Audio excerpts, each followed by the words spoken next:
Hello, everyone, and happy Friday, pre-Halloween Friday. This is a big day for the Plant-Based Morning Show because Fridays are always big days, largely because they follow Thursday Night Football, which for some reason has become a topic of the show, and because it's Friday and everybody loves Friday. So anyway, I'm trying to start these episodes by saying something other than happy feeling the day of the week, but I don't really know what else to say that is exciting and light. So if you got any ideas, let me know. People are requesting to join us. Okay, let's see. Hey, it's Friday. It's the weekend. It's Friday. There it is. That's the song I'm ready. I've been waiting for. Was that a song? Was that? What was that? It is. It's a song that Eliza sings at school on Fridays, and they all go around and say, "So what you gonna do, Matt? So what you gonna do?" And then you say what you're gonna do on Friday. So okay, very good. So we have to on the way to. I prefer this one. There we go. Man, last time I did that, I got so many good Friday songs. So I got some sort of warning last time we did that that said you're using copyrighted sounds in your feed or something in your stream. I don't know who gave it, but nothing bad happened. So we're doing it again. Okay. So we've got some stuff. Jackie with the Magic Hands is back. I was wondering what happened to Jackie. I was thinking maybe this show just sort of people take their turn with it. They come in for a week or so. They're super active, and then they just move on because they realize that every show is the same. Which is why we've tried to change that up a little bit, trying to make every show not the same. And we've done an okay job of that. But yes, it is good to see Jackie back. Jody's got a cookbook recommendation from the library. The Complete Plant-Based Cookbook, Inspired Flexible is what the URL says. I don't think I can click it from Instagram, especially not while I'm doing a show. And then CJL Mom has requested to join us. We're more than happy to have people come up if you got an opinion about the topic we're talking about. So I would say the thing to do would be wait till we get into something and then leave a comment. But I mean, you can come up and we can try out see how it goes, bringing people up. But if we do bring you up, then just make your point and then move along. But I think it'd be like a radio call. It'd be fun. Yeah, to do that sort of thing. Okay, and Jody says it's from America's Test Kitchen. So that's the people who make the book that I like so much. Vegan for Everybody, I think it is. And this looks like it's a different book from the URL. So cool, good. Let's see, Doug. We've got some stuff. I mean, there's Thursday Night Football, which has nothing to do with vegan stuff, except that Tom Brady was playing last night, and he's been on our list of topics. He was defeated for the second week in a row by the Baltimore Ravens, which is the team that I used to root for. Are the Ravens any good? In theory, they're good. They have a great quarterback and a good team, but they have not done that well. I think they've alternated wins and losses each week. I don't know if they continued with that last night when they won, or if that was a variation from the pattern. But they should be good. So Brady, I don't know. Brady's looking like there's a lot of stats about Brady that are first time since 2002 that different stuff. I don't know. Lost 3 in a row, came in as underdogs, hasn't thrown a touchdown, didn't throw a touchdown pass in consecutive games. All these things that it's the first time it's happened in 20 years. So you got to wonder if this is finally the end of Brady. Yeah, the TB12 and his plant forward diet are finally perhaps have met their match in Father Time. If only he ate potatoes, he'd be good to go. I know, and but no, they're processed because they're white. And are they a nightshade? I don't know. I don't think potatoes are nightshades. They are a nightshade. We discovered that last time. Yep. Okay. Speaking of potatoes, Bianca, one of our bigger No Meat Athlete fans, she DM'd me on Instagram last night, slid into my DMs as they say, and she said she was listening to old episodes. So my first catching up on old episodes. So my first thought was, wait a minute, people catch up on old episodes of this show, and then maybe just Bianca does. I don't know. And she said she had to tell me immediately that the thing to do at Taco Bell is get the potatoes and put them into the Crunch Wrap. Because I was saying, what do you do with it? And I said, wow, that's amazing. And she said, oh, I just finished the episode and someone else commented that. And I said, well, I don't remember anything the commenters say because I really forget it. It goes it's during the show. It seems like the most important thing ever. And then I just forget about it because we're, we got to keep it moving here. But anyway, to Bianca's credit, that wasn't that long ago. So maybe she was just catching up on the week's episodes, which I can appreciate. It's these things. It's such a blur. My memory's pretty good. I'm usually on top of things, organized in my mind. When it comes to these shows, like when we talked about what, and maybe this is a symptom of every show being the same. Uh, I have no idea what was a month ago or a week ago or what. It's just all the same thing. So anyway, that's Thursday Night Football, Doug. The World Series starts tonight. Again, I think nothing to do with plant-based anything, but I have to ask you because you, of course, I know you as a Washington Nationals fan. Bryce Harper famously left the team for the Phillies, Yep. and they're against the Astros, who I know you also don't like because they cheated to win, Yep. either win the World Series or get to the World Series. I forget which one. So you don't have anyone to root for, I don't think. This is a series of probably my two least favorite teams. And the Phillies were never my least favorite team or on that bottom list until Bryce Harper went over there, and I just have so much animosity towards that guy. Yeah. So I used to like the Phillies because I have family in Philadelphia, and they're big Phillies fans. So for them, I hope that the Phillies win. But Harper hitting home runs to get them to the series is just it bothers me. Gotta say. Yeah. He looks like he's become a cartoon character. When I look at him do interviews, he just looks like a crazy guy. And it's like, I don't know how I guess if you're that good, you just sort of do what you want. I don't like Phillies fans in general. Never ever have. Yeah. They just grate on me in a way that kind of like New York fans do, but somehow worse. I think that because I grew up in Baltimore and the Ravens Eagles was always a thing. Did you ever watch It's Always Sunny in Philadelphia? No, did not. Heard of it. Such a good show. Such a good show. Yeah.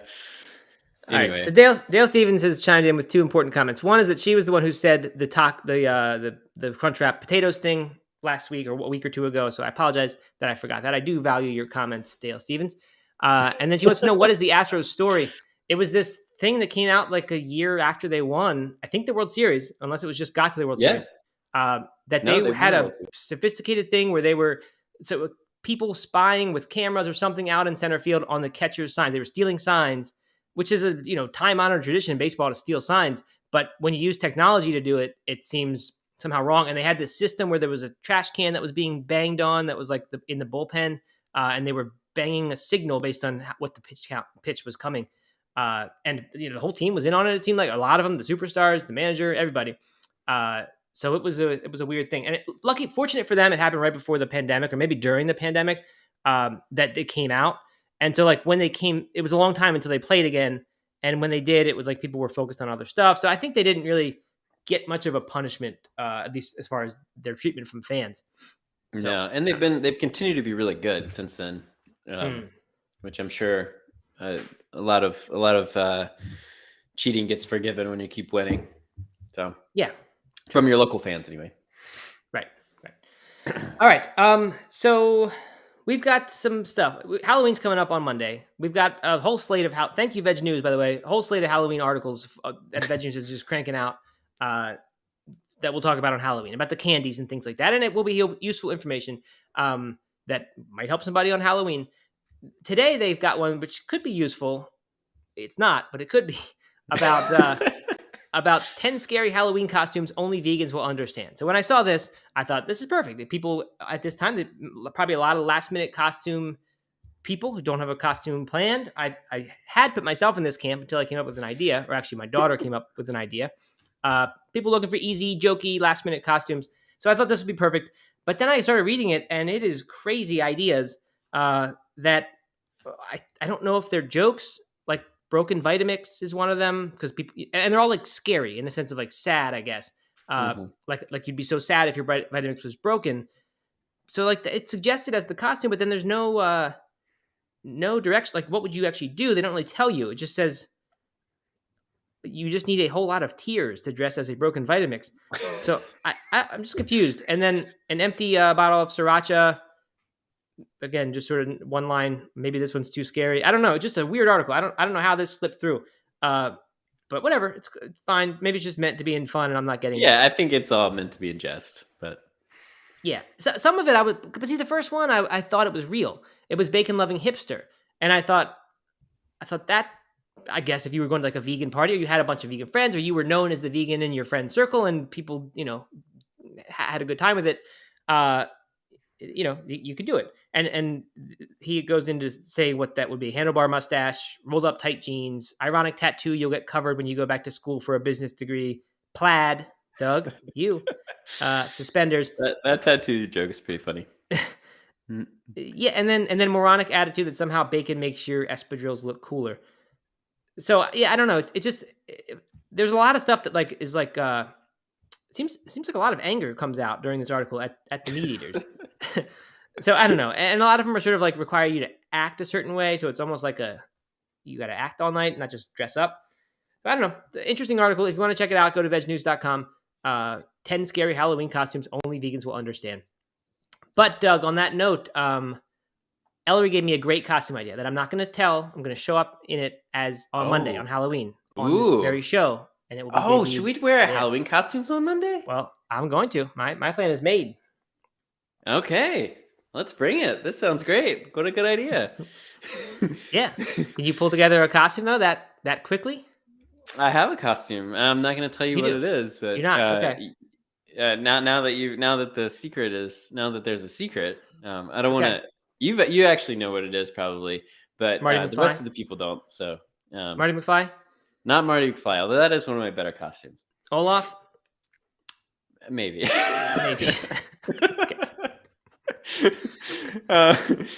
Matt is going as Doug. Oh, that would be funny. That would be funny. I could be Doug. That could be me.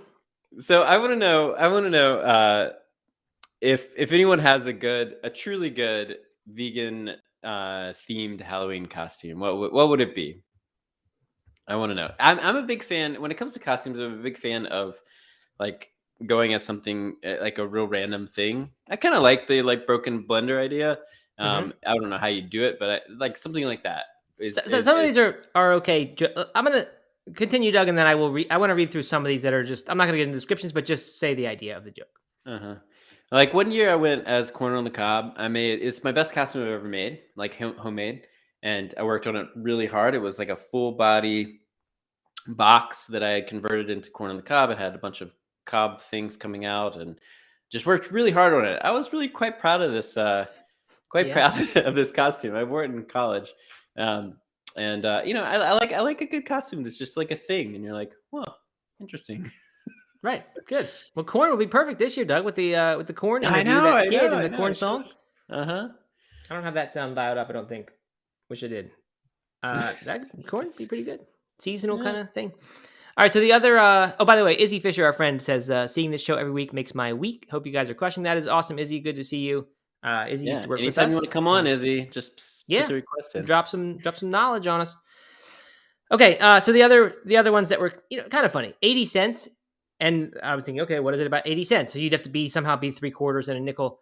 But it's the upcharge for the non-dairy milks at the coffee houses. So if you had enough vegan friends and you were going to a vegan Halloween party, that'd be pretty funny. Some of these would fly. People would get into it. But it'd be tough to go to a normal party. If you go to a normal party and you are these things and you have to act and you got to explain, I think people are just going to think that you're a crazy vegan. They're going to be like, that's why we don't like vegans, because this is all they think about. I don't know. And I don't think, like I said, I don't think that was the intention of this article. I think it's a joke. And then forgetful uncle is kind of funny. That I don't have this, but I think you're being the uncle who every year, I mean, they're dressed in white court classic sneakers and a polo shirt tucked into a pair of Levi's. A lot of stereotyping in here. But that's what Halloween is. That is literally what Halloween is. You're right, and that's fine. And that's fine. But I guess this uncle would always offer you every year if you want a chicken wing. I thought it was like as a joke, like the uncle who like just doesn't let the joke go, which I have one of those. But this is the one who actually forgets every year that you're vegan, and they keep coming back to you. And then when you walk away in a huff, they say more for me. And so in this case, you are going as that uncle. It's kind of a stretch to imagine people getting what you're doing, just because of the acting involved. But yeah, it's all right. And a brown avocado, right? That's a reasonable thing. You could be a brown avocado. I've seen avocado costumes. No reason you couldn't turn it brown to make it quote unquote scary. Mm-hmm. Yep. Because they are scary. I will not touch those. I mean, they're disgusting. It is such a sad thing about avocados. I could talk for hours about that. How they can be It's like something can be so delicious and so right. wonderful 1 minute, and then literally the next day be It's inedible. Doug. It's you're not thinking like Zen enough. It's like those art forms where you draw and like it's a little water drawing, and it's a day later it's Yeah, and gone, then it it just kind of evaporates. yeah. Its beauty is in its whatever it is, short livedness. Okay, fair enough. Nothing gold can stay, Doug. We can't have if we had it forever, it wouldn't be that great. All right, so there are more thoughts about what costumes could be. I think Bianca said I should be you, flannel shirt, corn, a bag of oranges. A lot of people are saying I should be Doug. Maybe you need a pivot. Diana Romero dressed up as Justin Timberlake on SNL wearing the tofu outfit. Is that I don't remember that one. Is that I don't remember that one either, but it sounds good. We're gonna have to look that up. Yeah. Okay. Getting into the actual topic of the day, and this is I like this one a lot. The article is from Veg News again. Are your favorite restaurants meeting their promises to add vegan food? And that title is not quite. I always have to criticize the headlines. It doesn't quite describe it because it's not just are they meeting their promises. It's more like how much are these restaurants moving towards a diet that is plant-based, cruelty-free, and sustainable. And no one's expecting them to achieve those things, but those are the standards, moving towards them in different ways. And they're a grading system on how they're doing. So there is a big report. If you go to that Veg News article, you can actually click the link to the actual report, which is from worldanimalprotection.us. And if you're listening to this, I mean, I don't know if you can easily go to a URL while you're on Instagram. I think probably not. But it's worth it to go to the thing and read the report. It's like a 50-page report, and it's really in depth, and their grading system is fairly well explained. And they basically grade these restaurants on all these things they're doing. Interestingly, well, I'll get into a little bit in the structure, but like they don't really focus on in the animal welfare part. They don't talk about cows and beef. They're talking about chickens and pigs. That's their focus. And apparently, I don't have the exact spot of the thing in front of me. Unfortunately, I'll probably find it later. They were saying like by 2050, it was expected that the total amount of I don't know if it's the amount of animals that are part of this system or the amount of suffering or something, but okay, here they're expected to be produced at levels triple that of beef by 2050 globally. So I don't know if that means, and I don't know if that means like individual lives or if that means pounds of the food. I don't know. But anyway, that was their focus: pigs and chickens.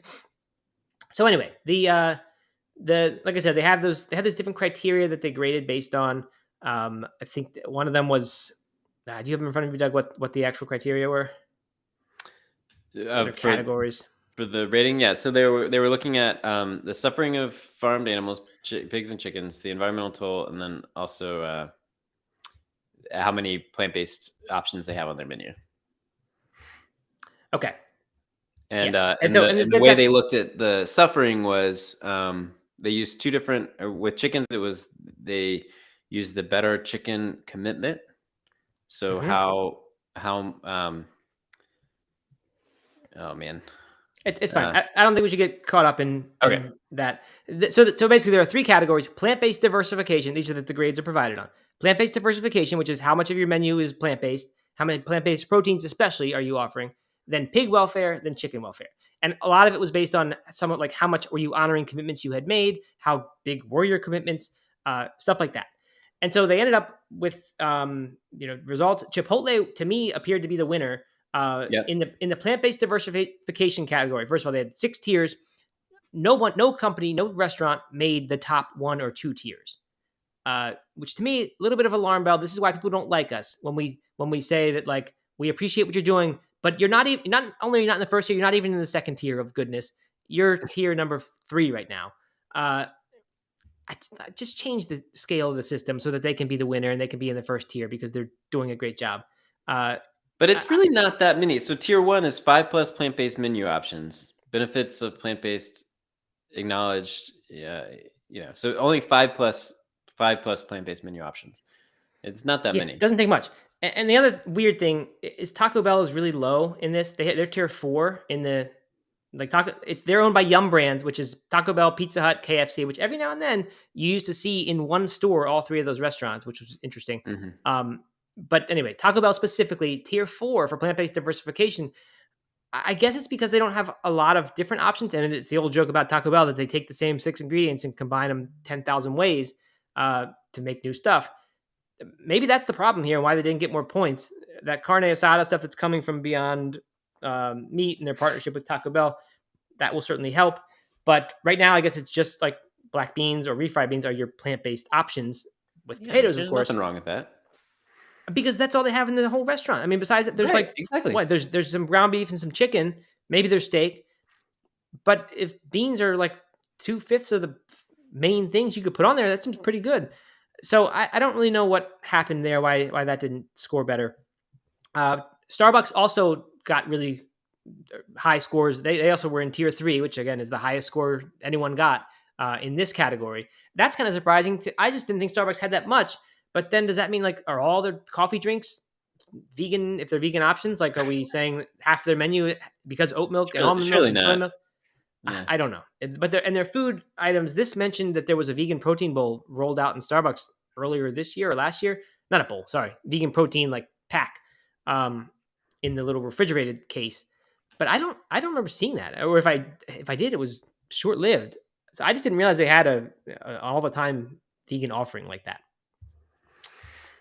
So anyway, those two did the best. Everyone else pretty much did poorly in the plant-based diversification. But like, I don't like even Burger King didn't. Was Burger King on here?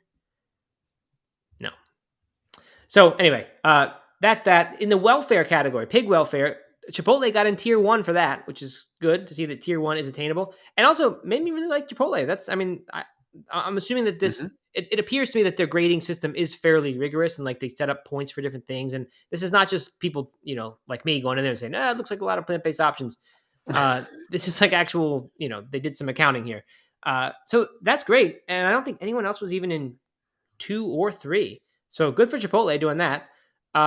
Cheesecake Factory was in 2. Yes, Cheesecake Factory. That's right. Cheesecake Factory also was there. And I couldn't tell what it was that was so good about them. But shocking. I would have never thought Cheesecake Factory would be a place I might consider eating. No. Well, but I mean that's pig welfare. That's not plant-based options. So right. It was tier 5 on plant-based options. So, it's not just looking at like where should plant-based eaters go, but also, like are they making progress in the things that we care about? Right. No. And that's and like apparently you could a bunch of these restaurants were doing the opposite of that. They had made promises that they are not doing. And that's like somehow whether or not you have plant-based options, that's one thing, because I don't believe every restaurant in the world needs to cater towards vegans or have a vegan option. You can be a restaurant that exists to feed someone who has totally different beliefs and worldview. Like I'm fine with that. And then I'm just not going to go there. But the ones that are saying they're going to get better or committing to either climate stuff or animal stuff and then don't do it, that's to me is reason to be angry with a restaurant and, refuse to not just go there, but just, to bash it all the time. So there were a bunch like that. Let's get through chicken welfare really quickly. Chicken welfare, there was not much remarkable.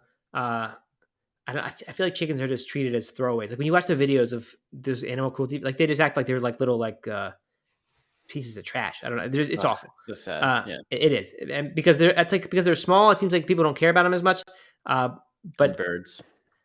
Yeah, well, we don't get into much animal welfare on this, but I get really bothered by people eating chicken wings, which used to be my favorite food in the world, like buffalo wings. Because every bird has only 2 wings. So if someone eats 24 wings in a sitting, that's 12 different lives. Yeah, it's awful. Cringe. Right. So anyway, so chicken welfare is no one does well in that. A few companies got into tier 4. But anyway, so here are the bad ones. The ones that are tier 6 on all issues. I'll just go through the logos really fast. Arby's, Bojangles, Buffalo Wild Wings. Say a good example. Checkers and Rallies, Chick-fil-A, Chili's, Culver's, Dunkin', even though they've got their Impossible thing, I think, unless it's Beyond. DQ, Domino's, although we saw Australia Domino's is starting to do better with plant-based. Five Guys, Golden Corral, Hardee's, In-N-Out Burger, Jersey Mike's, Jimmy John's, Little Caesars, who did try an Impossible thing and it didn't go well. Panda Express, despite their Beyond Orange Chicken, maybe this was done slightly before that. Yep. Raising Cane's, I don't know that one. Sonic, Texas Roadhouse, Waffle House, Wingstop, Whataburger, and Zaxby's. So not too much surprising there. I always talk about Taco Bell. I've been beating the Taco Bell drum for a long time. Like I said, they do okay in the tier 4, but they're Yeah. tier 6 in both the chicken and the pig welfare. So that that does make me think twice about wanting to do that. I don't want to support that. So I don't know. Yeah. So I kind of like this overview and this kind of ranking system of the top 50 restaurants. I also kind of have a lot of problems with it. I think it's good. I think it's good that this kind of thing exists, and I wish that more people did that to kind of bolster the progress that certain restaurants are making, and actually, kind of call other people out and rank them and say, look, these are some of the worst offenders for the things that you care about, and these are some of the better ones, and maybe you should support the better ones. Burger King is included in here, by the way. Yeah, they are. You're right. And so I think that kind of stuff is cool. I worry about the methodology a little bit. Maybe because not everybody's going to publicly on their website talk about like make promises or make commitments to doing things for how they source their chicken. And so if you're just grading what kind of commitments they're made and whether they follow through, then what if I mean, I'm not saying McDonald's is doing this because I'm sure they're not, but like, what if they decided, we're gonna get all of our chickens from a healthier source, or not healthier source, a better source, right. And just not even brag about it because that's the right thing to do. Because I do think a lot of companies do that as well. You think they don't brag about it though when they do it? Don't you think I don't know. every one of them does that? I mean, Chipotle brags about it all the time. That's all you see when you go in there. That's true. It's good. It's fine. I don't mind that. But no, you're right about that. As I was reading the report, like, yes, they did some actual accounting. Yes, they had categories and points and all this. It wasn't clear to me a lot of things like these issues, and we're pointing out some of these problems. We don't understand how these certain ones got in certain places. Taco Bell is a perfect example around the plant-based options because it's not like they've added a bunch of plant-based options, so they're not like making good progress, which is 2 or 3 and 2. I mean, they have added some, I guess, but like their menu was already fairly flexible for a vegetarian and a vegan. So you don't it doesn't necessarily need to make the progress. I mean, of course, it'd be great if it continued to make progress. It seemed like there was a kind of bias toward they were looking for plant protein offerings, which is weird. I mean, and beans are to me such a good one. So some weird things, and then like the pig welfare one, I'm confused because Taco Bell's tier 6, Popeyes is tier. I mean, does Popeyes have any pig product whatsoever? Yeah, I don't know. And is that why they're down there? Because somehow they have no commitments? It's just it's strange. Burger King is there. I don't know how much pork Burger King has. They obviously have bacon on things. But like if they just serve a small, relative to everything else, a tiny amount of bacon compared to how much pounds of beef, like even if it's the worst treatment of pigs in the world, I don't know if that's a tier 6 offender because they use so little of it, relatively speaking. So who knows? Kind of crazy, but fun to talk about. And I think they publish these things so that shows much bigger than ours will talk about them and they'll get attention. And that's fine. That's what media is. And I'm glad that they're doing it about this. Yeah, I mean, like, is Starbucks a restaurant? Right. I mean, this is the top 50 restaurants ranked. Is Starbucks a restaurant or is it a coffee shop? I would argue that it's a coffee shop that serves a little bit of food. Right. Yeah. So anyway, a couple things jumped out. Denny's does serve Beyond Burgers. We mentioned Canadian Denny's and some sort of plant-based meat partnership. According to this Veg News article, I think Denny's has been having a Beyond Burger since 2019. So that's interesting. Yeah. And then the Cheesecake Factory offerings, I forget if this is in the article or the report, but they are, I believe it's an Impossible Burger, and actually like a veggie burger that's made out of beans and vegetables, and then one other one. So again, Cheesecake Factory I did not think that'd be a good one. I thought that would be more like TGI Fridays or Applebee's, which rightly so are at the very bottom of like the plant-based offerings ideas. Because when you try to go to those places and eat something, like you can't even it's hard even to find sides that are vegan. Like you order broccoli and you think it's gonna be good, and it comes out in a pool of butter. Yeah, right. Like you can't, like you just can't go there and fill up on dinner. Again, I don't have a problem with that because it's fine if that's who they're not targeting me. But it's interesting that like such a mainstream restaurant that you'd think they would kind of try to make it so that you could go there with a bunch of omnivores and find something to eat, but it's hard. Yeah. All right. So that is probably enough with that thing. Again, check it out. It's worldanimalprotection.us is where the actual study is, or you can go to Veg News' article. But yeah, you could read that thing all weekend and do what we just did. Yeah. But if they, what I would prefer is a list of places I should go, and then we can work through it. We can You're right. Like an overall, was there an overall ranking system? No, I don't think so. Like once they apply yet another formula to this thing, who knows if they're really the best. So, but Yeah. what was interesting to me, that I guess my biggest takeaway here is that there is more to how good a restaurant is. Taco Bell being a great example, where in my eyes they have really great vegan offerings. It's simple to go there and get a seemingly good, moderately healthy, maybe plant-based meal compared to other fast food places. So I think they're doing great things. But then to see them in tier 6 for these two different categories, I don't know how justified that is because I don't know how much pork Taco Bell actually has. But that's, I don't know. That's it's like there's more to it than just how many offerings they have, and that is my takeaway. Maybe I should be factoring that into my decisions. I don't know. I just got caught up there because I think I misspoke about something. I think I swapped the chicken and pig welfares when I was making a thing about like Burger King and their bacon thing. That I was wrong about that. I was looking at the wrong column. So they're actually tier 4 for their bacon. They're tier 6 for chicken. Okay. So perhaps they are incorporating what I said. The fact that they don't serve much bacon probably raises them up on that list. So this is, we can drop it after this, but this is their evaluation of Taco Bell, which got 60 points for the plant-based food options, 70 points for a statement above.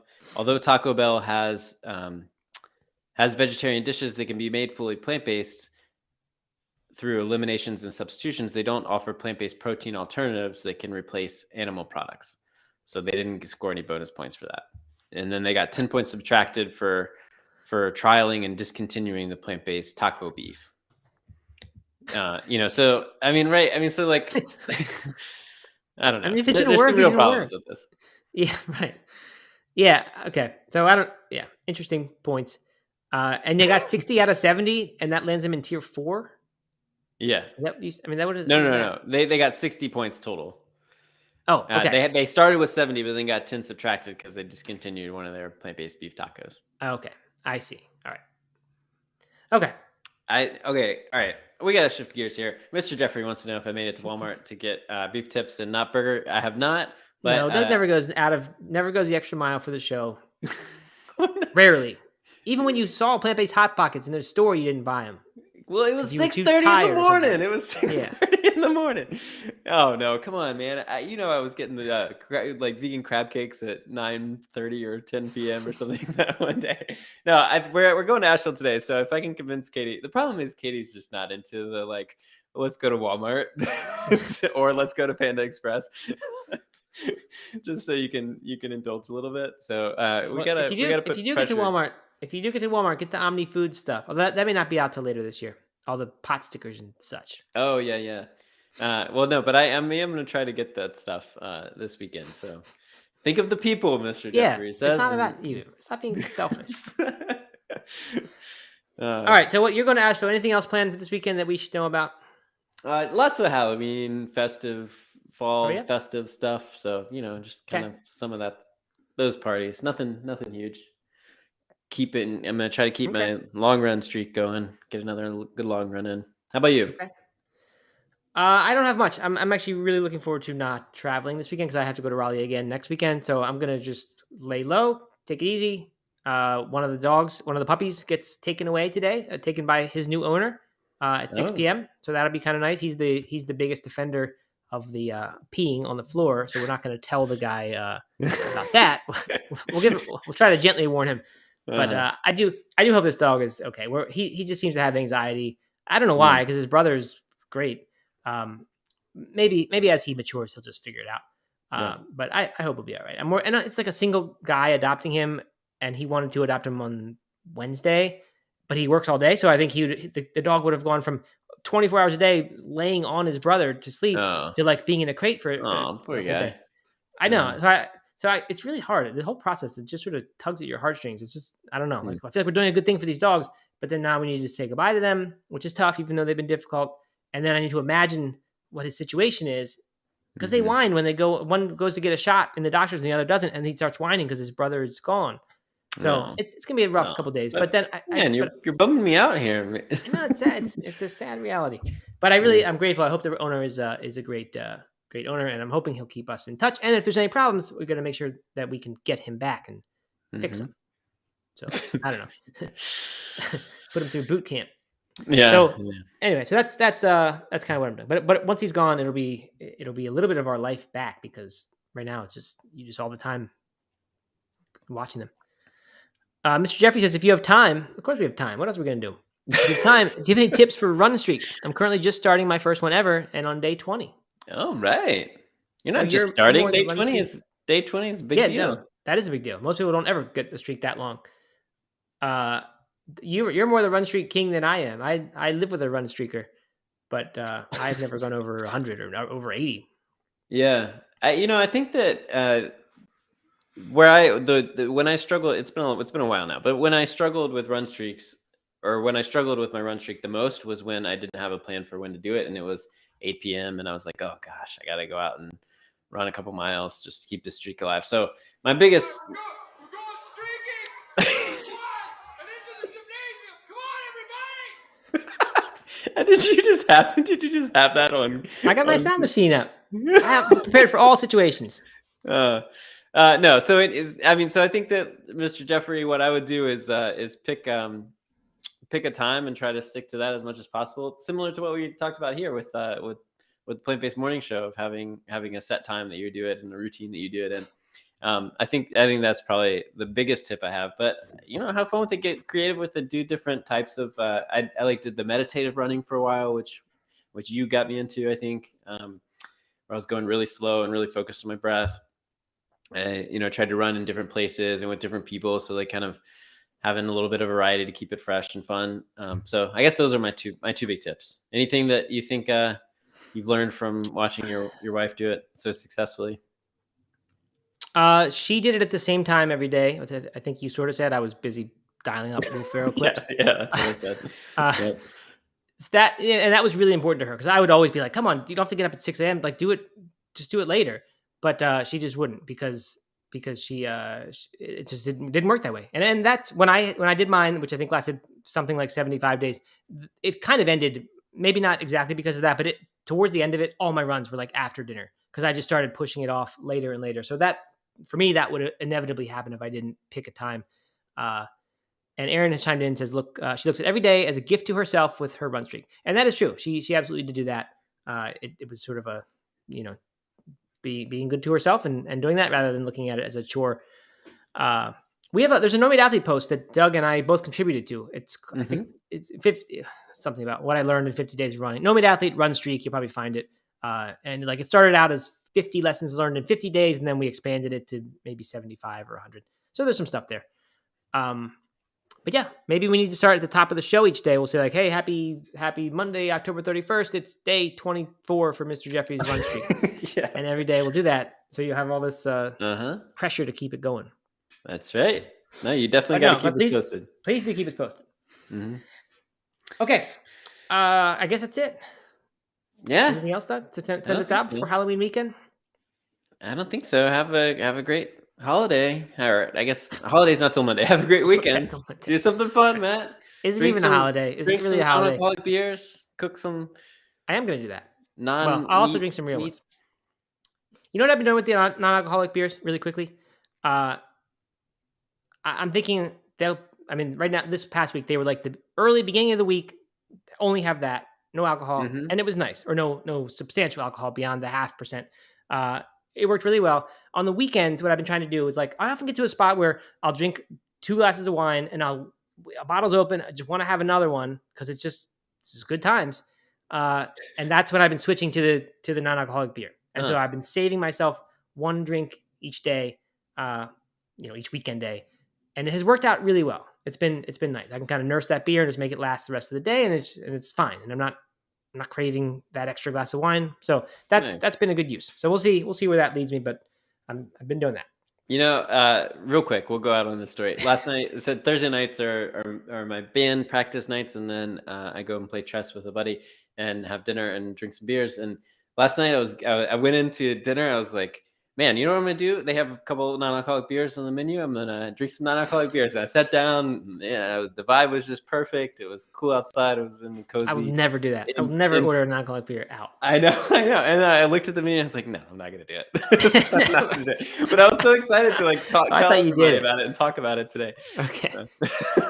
Yeah, it's just, I mean, I don't know. I saw somewhere one of these non-alcoholic beer companies that we talked about yesterday on their Instagram. They were talking about how their stuff, some UK one, was now at this local pub, and they said go down there to get it.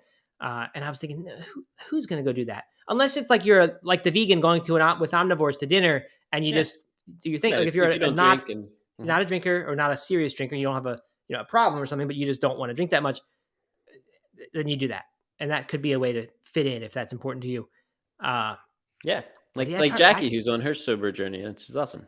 Yeah, if you're on a sober journey, then perfect. If you're like me, where you're just trying to drink less, I can't ever imagine doing it out. But I don't know. Who knows? People change. Okay. All right.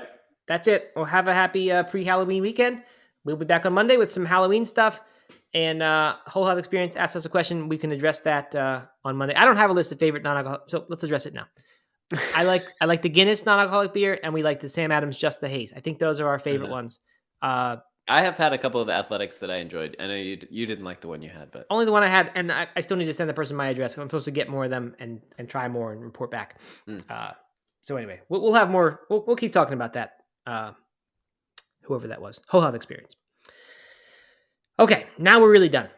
All right. Thanks, everybody. All right. We will see you Monday. Enjoy your weekend. Bye-bye.